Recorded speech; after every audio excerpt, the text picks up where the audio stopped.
पे हमने सी नोट्स जो हमारे नोट्स थे वहाँ पे थे हम।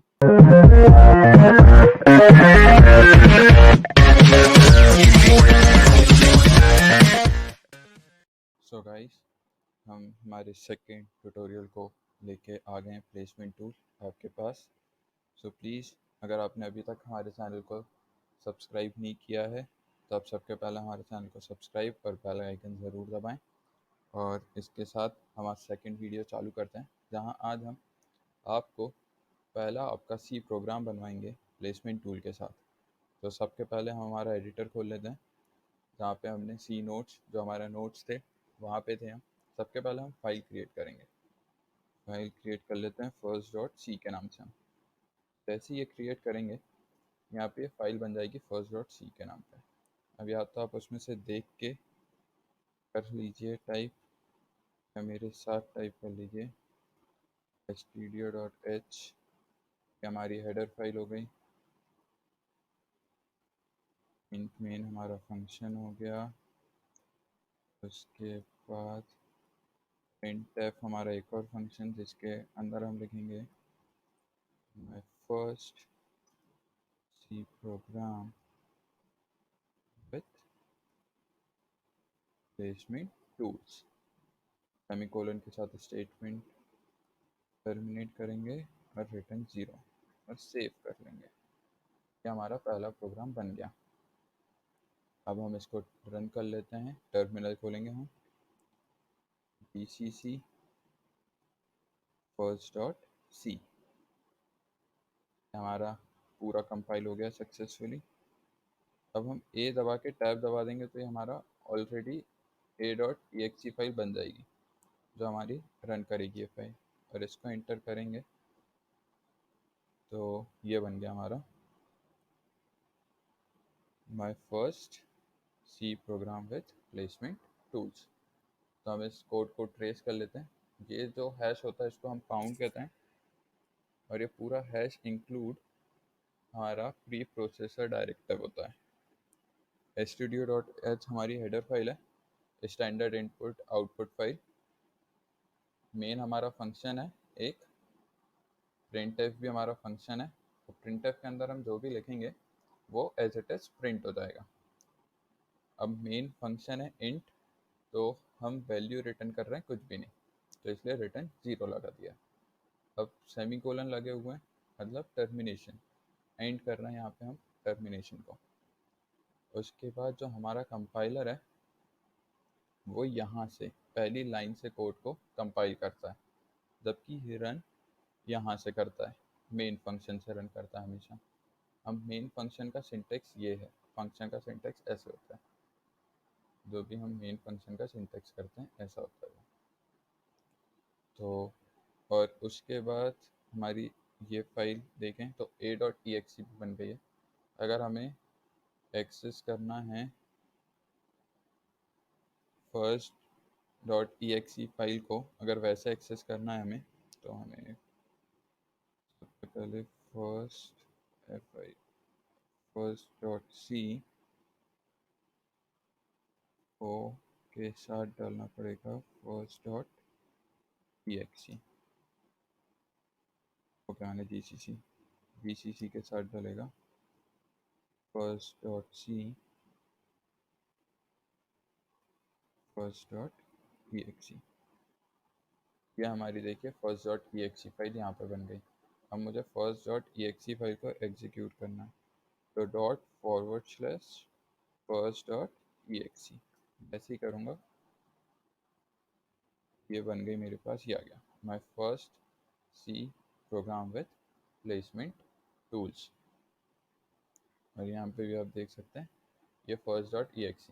अब आप किसी अपने दोस्त को भेज दीजिए .exe फाइल, क्योंकि exe फाइल हम लोगों ने हमारी लाइफ में कभी ना कभी ओपन की है, हम यूज टू डू हैं इस चीज़ से। लेकिन .c फाइल मत भेजिएगा जिसको सी लैंग्वेज नहीं आती है।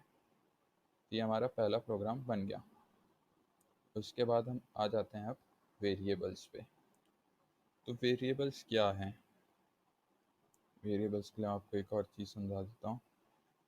जैसे मैं अपना टास्क मैनेजर खोलूँ,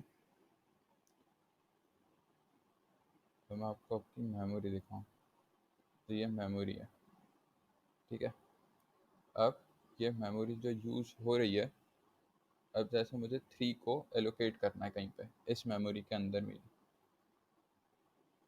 पहले तो मेमोरी समझा देता हूँ। जैसे अब इतनी GB मेरे पास मेमोरी फ्री है, 4.9 GB, और अब इस 4.9 GB में मुझे इस मेमोरी में कहीं पे 3 को रखना है। सपोज़ मैंने 3 को यहाँ रखा, तो अब मैं इस जगह को अगर ए नाम से रिप्रेजेंट कर दूँ, तो ए मेरा वेरिएबल हो जाएगा जहाँ पे मैंने 3 को रखा हुआ है। तो वेरिएबल क्या हो गया? नेम ऑफ एन एड्रेस, या एक मेमोरी लोकेशन का एड्रेस, और यही आपकी रैम भी है। तो ऐसे आप समझिए। और अगर आपको ऐसे भी समझ में नहीं आ रहा है, तो हर घर में कुछ कंटेनर्स होते हैं जहाँ पे हम दाल चावल कुछ ना कुछ भर के रखते हैं। तो अब उस तरीके से समझ लीजिए कि एक जगह जहाँ पे हम चीज़ें रख रहे हैं और उसकी नेमिंग कर दी है, तो उसको भी कह सकते हैं।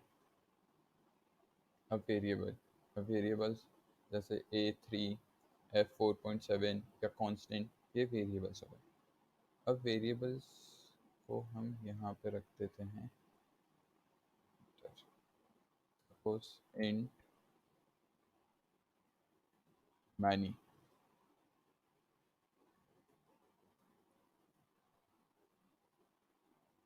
यहाँ पे ये हो गया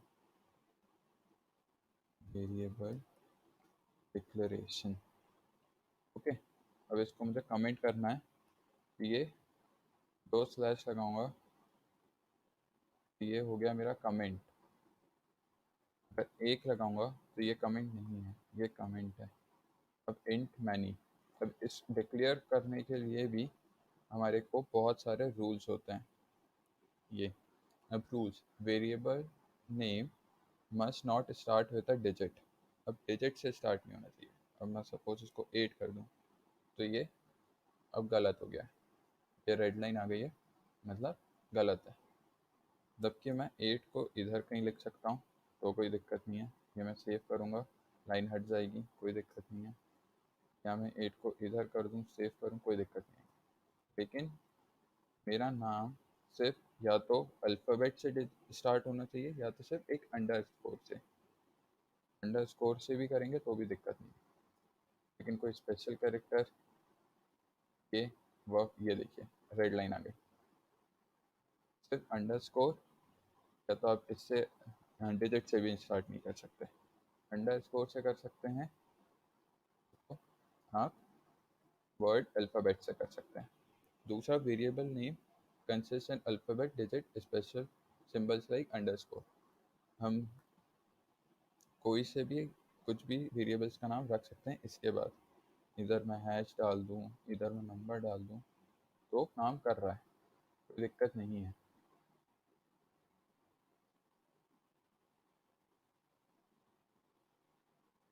ये देखिए हट गया।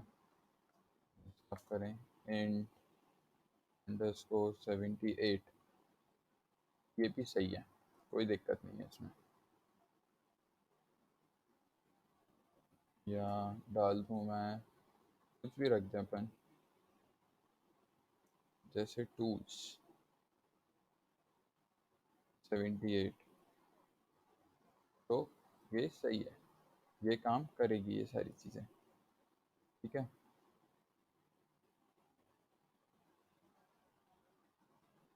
उसके बाद हम सेव कर लेते हैं हमारा, फिर यहाँ पे ये कॉल, तो ये सेव कर लिया हमने अभी। उसके बाद हम आए देखें, थर्ड हमारा क्या है, ब्लैंक और spaces are not allowed in variable name. तो ये कर लेते हैं हम, इंट सपोज मैनी स्पेस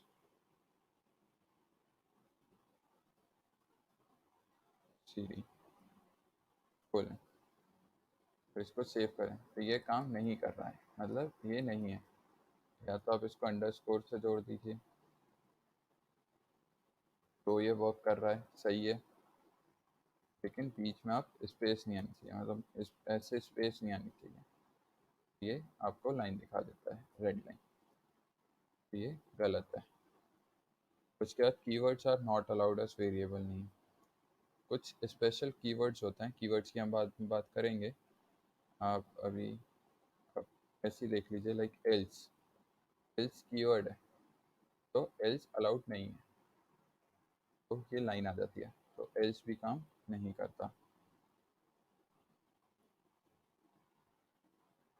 ठीक है, तो उसके बाद upper and lower case names are treated as different, case sensitive language है सी, तो ये अलग होते हैं। जैसे ऊपर वाला मैंने ले लेता हूँ,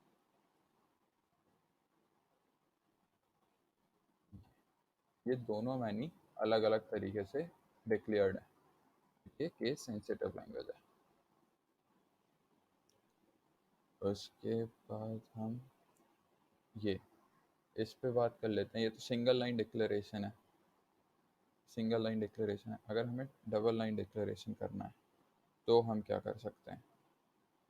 डबल लाइन डिक्लेरेशन के टाइम पे हमें यहाँ पे हम जब गो थ्रू करेंगे पूरा प्रोग्राम, ये रहा फर्स्ट लाइन प्रोग्राम की, मैं आपको बता चुका हूँ। कंपाइलर रेस्टिड्यू क्या है, इंट मेन क्या है, ये single line double line codes, ये प्रिंटफ क्या है, रिटर्न जीरो, टर्मिनेट कैसे करता है, ये सब मैं आपको बता चुका हूँ। सिर्फ एक चीज़ रह गई है,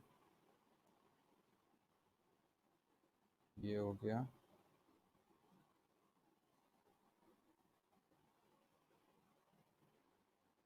तो यहाँ पे आप कुछ भी कर लीजिए।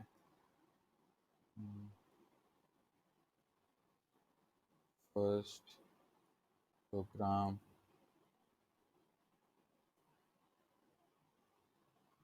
इंटीजर डिक्लेरेशन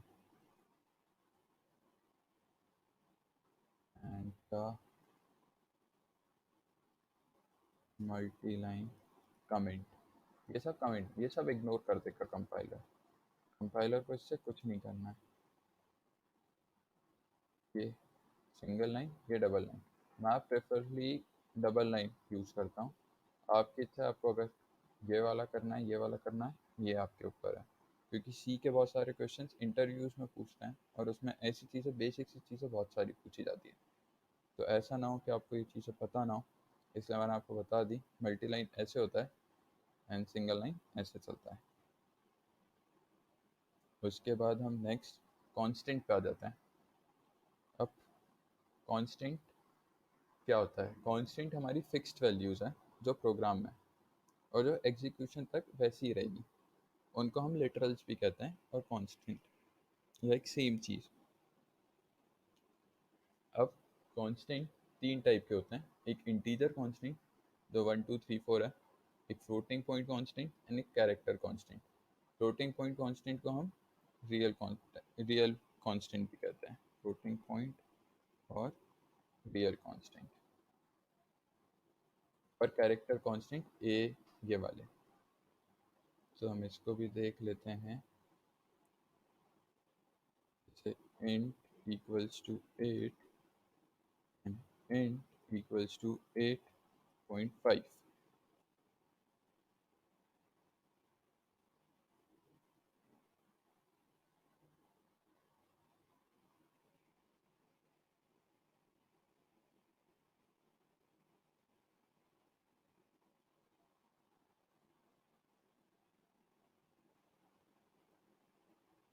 ये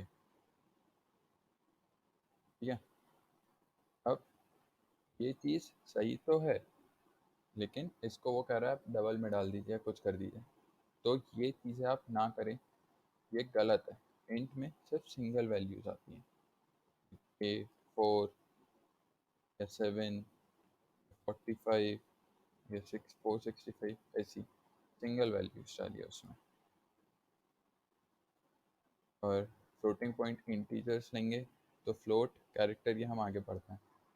अब कीवर्ड्स इन सी प्रोग्राम, अब मैंने आपके लिए 32 कीवर्ड्स होते हैं, ये आपको लिस्ट दे दी है 32 कीवर्ड्स की। आप इसमें से आराम से 32 कीवर्ड्स एक बार देख लीजिए कि ये कीवर्ड्स वेरिएबल का नाम नहीं हो सकते हैं। आपको इस चीज़ का ध्यान रखना पड़ेगा कि आप इन कीवर्ड्स को एक एज अ वेरिएबल नेम नहीं दे सकते हैं। तो बस आपको ये चीज़ का ध्यान देना है, 32 कीवर्ड्स होते हैं सी में।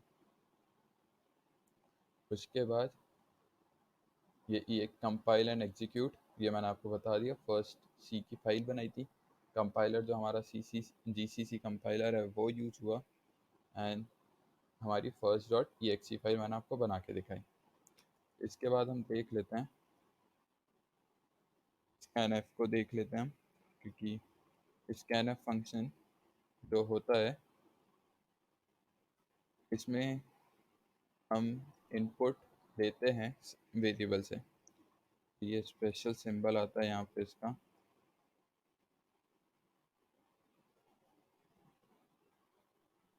आपको ये सब बता दिया जाएगा स्पेशल सिंबल क्या है क्या नहीं है।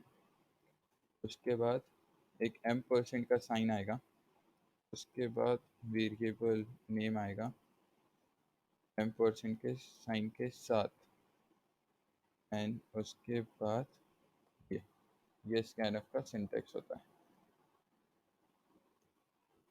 स्कैनफ सिंटेक्स, तो आपको इस स्कैनफ के सिंटेक्स को भी याद रखना है। अब स्कैनफ के सिंटेक्स का क्या होता है, एक्सेस मॉडिफायर होते हैं, फॉर्मेट स्पेसिफायर या स्पेशल सिंबल्स कह लीजिए। इंड के लिए यूज होता है %d,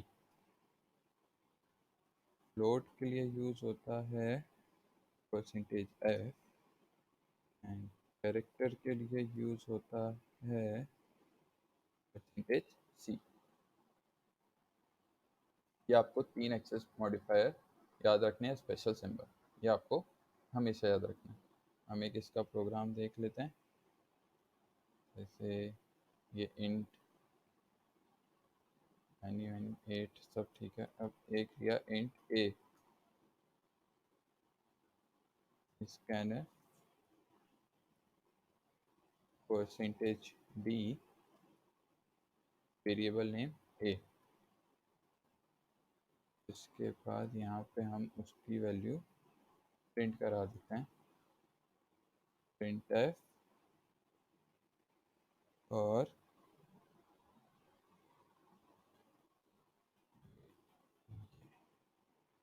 GCC entered number is .c, %d लगाएंगे हम यहाँ पे, क्योंकि हमारा इंटीजर वेरिएबल है और वेरिएबल का नाम a था, तो a रन करेंगे हम। हमने प्रोग्राम सेव किया, हमने प्रोग्राम को सेव नहीं किया था। अब हमें नंबर डालना है, नंबर 5 डाला मैंने, एंटर किया, तो entered number is 5 and my first C program with placement tool is this. So अब यहाँ पे अगर सपोज आपको नेक्स्ट लाइन अभी अच्छे से दिख नहीं रहा, मतलब एक ही लाइन में आ रही हैं सारी चीज़ें, तो हमारे पास escape सीक्वेंसेस होते हैं बहुत सारे। तो सपोज यहाँ पे मैं एक पेन लगा दूँ, ये नेक्स्ट लाइन होता है, इसको मैं सेव कर लूँ। उसके बाद मैं एक और टर्मिनल खोल लेता हूँ नया, यहाँ पे GCC first.c exe file run कराऊँ, एंड 89 नंबर दिया है मैंने, तो entered number is 89, my first program is placement 2। अगर इसको हम कंट्रोल एस करते हैं,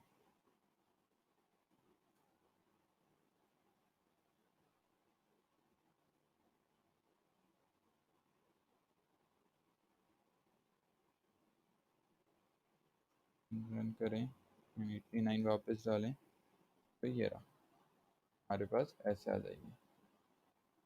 ये सेव किया, इसके बाद .exe फाइल, ओके कंपाइल करेंगे हम पहले।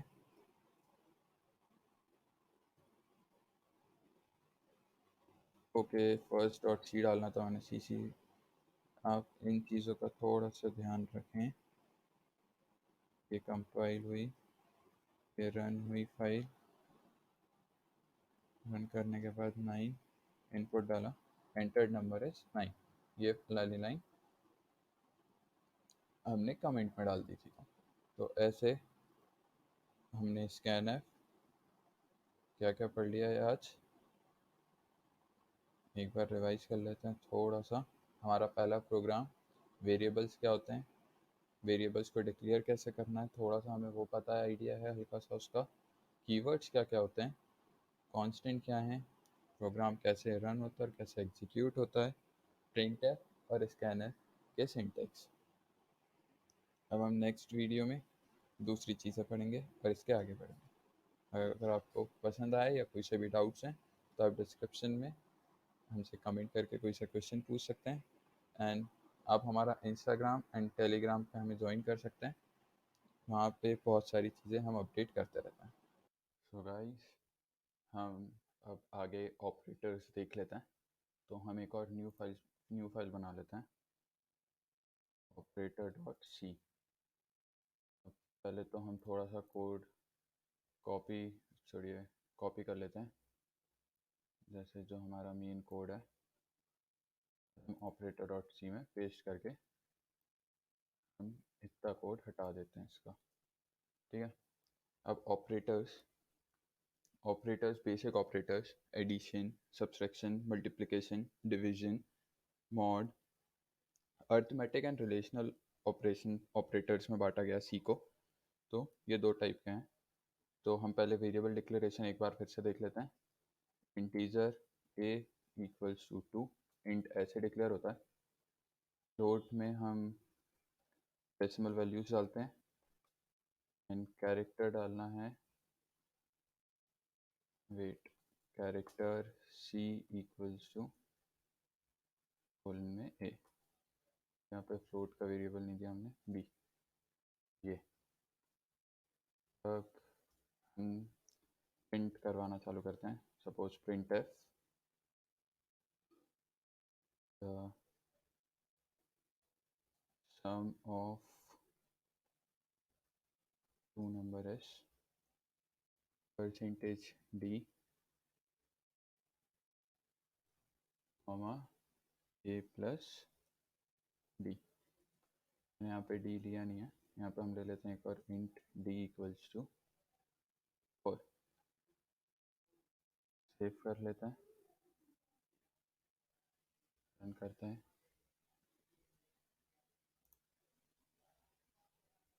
वेट, हाँ, sum of two number is 6, 4 plus 2 is 6।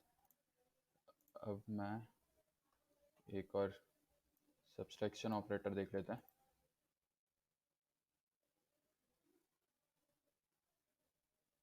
तो सम की जगह आ जाएगा subtraction d minus a। Save कर लेते हैं, रन कर लेते हैं। तो सम ऑफ टू नंबर इज 6। ओ देखिए, अब यहाँ पे एक ही लाइन में आ रहा है सब कुछ। अगर मैं इसको ऐसे स्पेसिंग दे भी दूँ, सेव कर लूँ, एंड उसके बाद भी रन करूँ तो भी वो एक ही लाइन में आ रहा है। तो कंपाइलर ये सारी स्पेस छोड़ के रीड करता है। तो हमें यहाँ पे एक स्पेस सीक्वेंस डालना होता है, एंड ये मैंने आपको पिछले वीडियोस में भी बताया था। अब हम सेव करके रन करते हैं। तो ये दो लाइन में आ गया, subtraction of two number, addition of two number. अब उसके बाद हम अगर यहाँ पे मल्टीप्लिकेशन करें,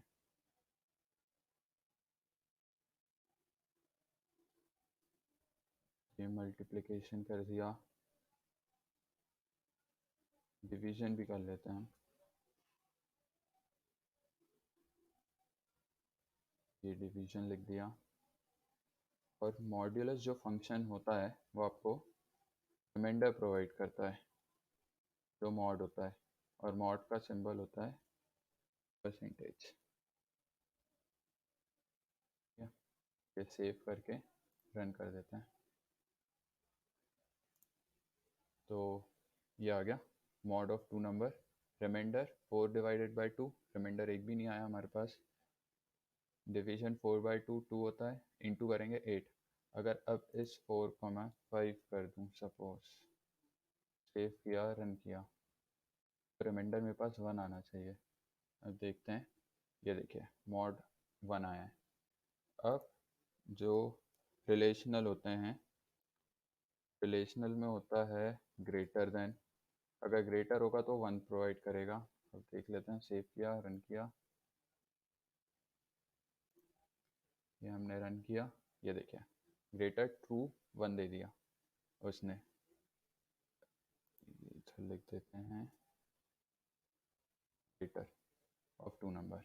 अब इसके बाद मैं आपको एक क्विज देना चाहता हूँ, तो write a program to add 2 number, ये पहला क्वेश्चन हो गया आपका।